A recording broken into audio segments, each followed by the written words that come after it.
Sorry for the wait, everybody. Good afternoon. We are Spectre Security, and we are here today to present to you Spectre Patrol. My name is Jeffrey Quinde, Senior Electrical Engineer. My name is Ryan David, Senior Computer Engineer. My name is Christoffer, Computer Engineer. I'm Chris DeSantis, I'm an electrical engineer. Just a quick outline that we're going to be doing today. We're going to be running through a manufacturing, installation of our unit, a test plan, the results, and just a quick summary. So our capstone project is to have an automatic license plate recognition. Sorry for the voice, a little bit sick. So our purpose is to help businesses and other entities increase security efficiency. We do that by allowing them to reallocate other security resources to other needed areas. From a high-level perspective, our system only has two things, mainly. It has an arm gate to move up and down to allow authorized users only and an unauthorized obviously out. And then we have a mounted camera on the gate exactly to recognize the license plate of whatever vehicle is coming in. So our motivation, we chose the parking lot recognition or a security lot recognition because it could be easily adopted. We have a high adoption rate, assuming we can appeal to our customer base. We want to aim for easy integration, so that's why we chose the components that we did, which we'll show you in the system diagram. And then eventually, we will save the entities and businesses much money. So this is a high-level view at our circuit. We're using two microcontrollers. We're using Raspberry Pi to run our camera, and the Arduino Uno is running our motor and related necessary stuff for that.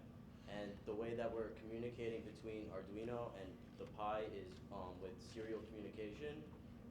And yeah.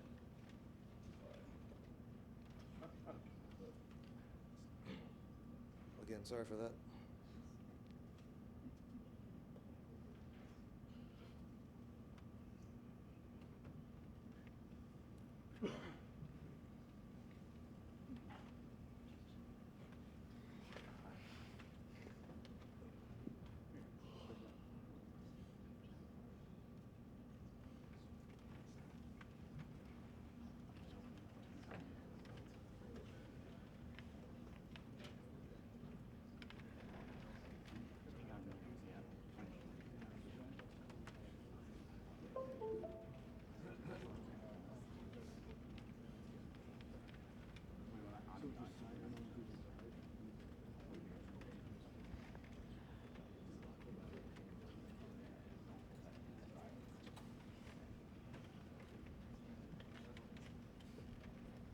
Again.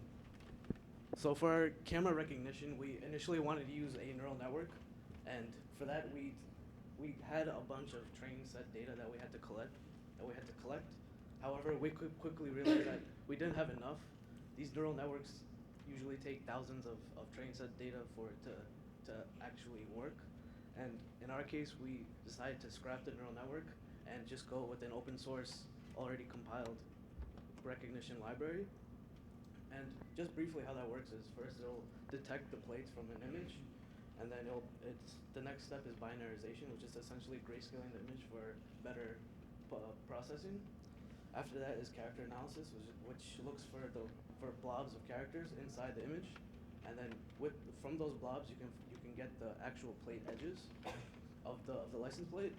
And then for our case, we don't have to transform the image as much because it's directly on the gate, so you get a direct view of the license plate, assuming the license plate is in the front of the car. Next is character segmentation, which isolates the characters, and then after isolation, you can get the actual readout of the characters.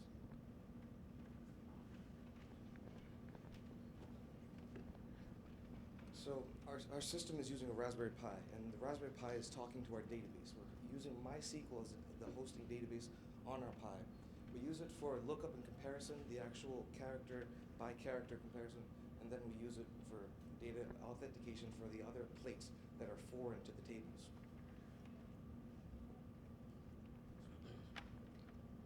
So to supplement our camera and our database, we incorporated a ARM gate.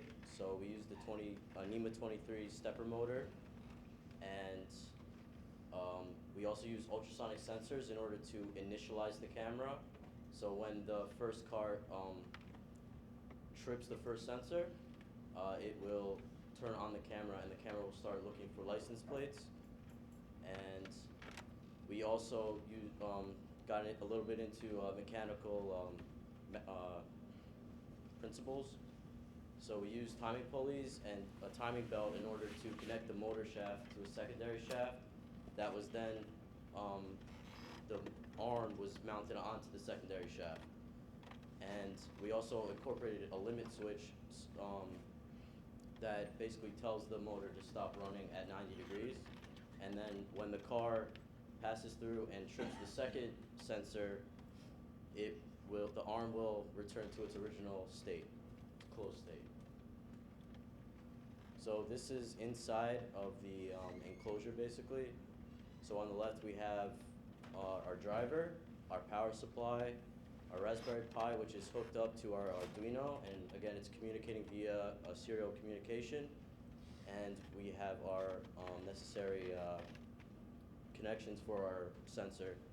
So basically the way we connected our sensor is via Ethernet, and this allows the user to basically scale as much as they want, as far as they want, the distance of the sensors from the actual motor.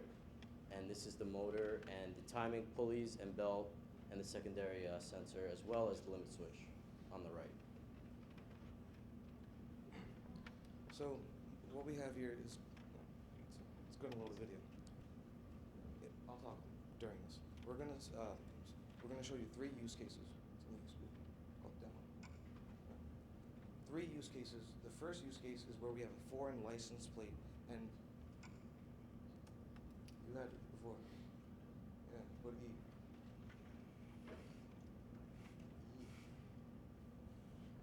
Oh, sorry guys.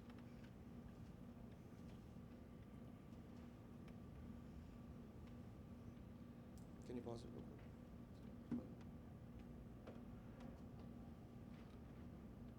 Alright, so the first use case is where we have the foreign license plate, as I was saying. The license plate in this video right now says sample. This is not recognizing the hard set authorized users. So what will happen is we will walk towards this first sensor here. It'll trigger it, and then it will tell the camera to start scanning for it. You can see that by the blue indicator light.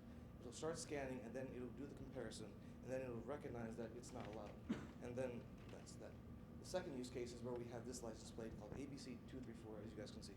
This is a special demonstration because after the first phase of recognition, so this will extract this plate and compare it the first time, and then it'll see that it's not in the user set.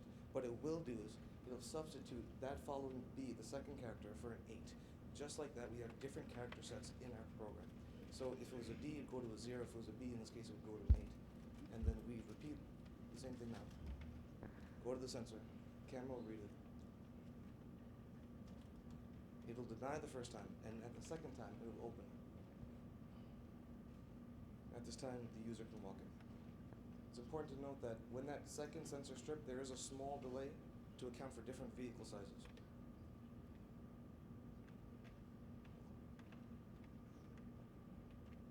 Third use case is a outdoor scenario. The car's going to pull up, same thing that we've seen. It's going to scan the license plate, and this license plate, in fact, has been set in as an authorized user. So we'll scan it, it will open, and as you expect, to come. Nobody was hurt.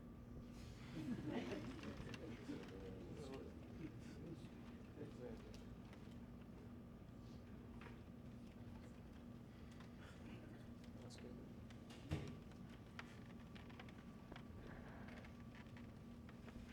So as seen before in the unit picture that DeSantis has presented, we used 120 AC wall outlet in order to convert to a 24 DC power supply in order to power the NEMA 23 motor.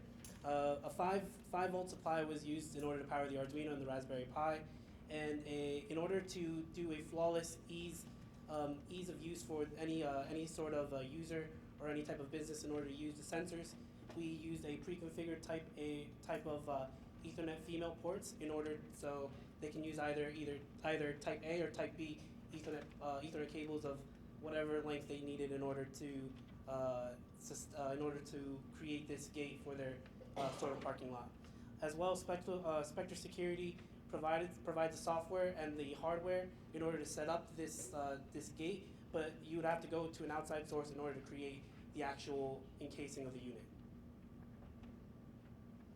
Risk and error analysis within the experiment was that rain was a big issue when it came to the camera, wind was an issue when it came to the ultrasonic, the tailing of another car behind one that's progressing past the gate was a system error, a dirty plate was a camera error, dark environment was a system error, and the fuses for power surge protection, we use fuses in order to protect our system.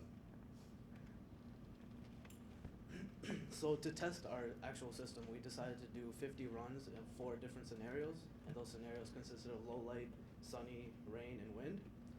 To do this, we just printed out license plates and stuck it on a car, and we did this in a driveway just for easiness. And these are the results of our tests. And as you can see, the camera, since we use already an existing open source library for the recognition, it does very well in the sunny and wind scenarios, and the rain obviously will mess up the recognition, so it's not going to be perfect every time. However, nighttime affects the camera because of the headlights, so one fix that we would have liked to done would have been to use a filter, a polarizer filter on the camera to fix the problems that we had.